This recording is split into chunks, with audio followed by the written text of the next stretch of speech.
Fewer than 4,000 people live in Forks, so when something like this happens, it truly does impact the whole community. 3 young lives now gone forever.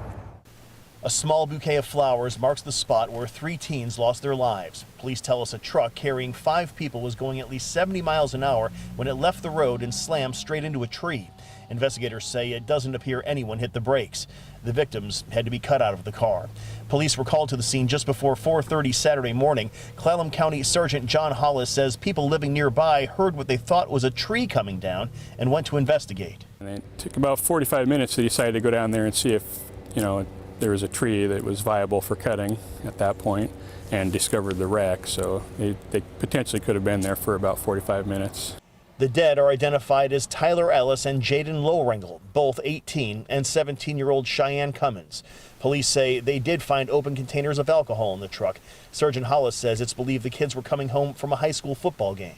There was a big out-of-town football game that night, so it would have been just in the right timing to come back and maybe celebrate or do whatever kids do after big football games out of town.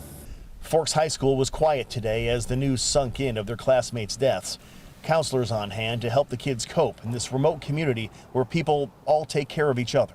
Yeah, you can't go to the store without people knowing you. Everybody knows everybody. It's a tough deal. You have to deal with it in your own way.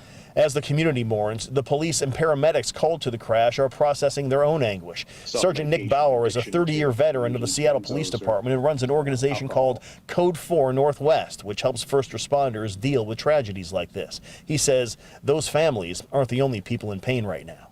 Can't exactly oftentimes take the next day off. And so here you are, maybe 8, 10, 12 hours, maybe less later, back in the saddle, expected to perform professionally again. At last report, one of the survivors was expected to pull through. The other remains in critical condition. In Forks, Eric Wilkinson, King 5 News.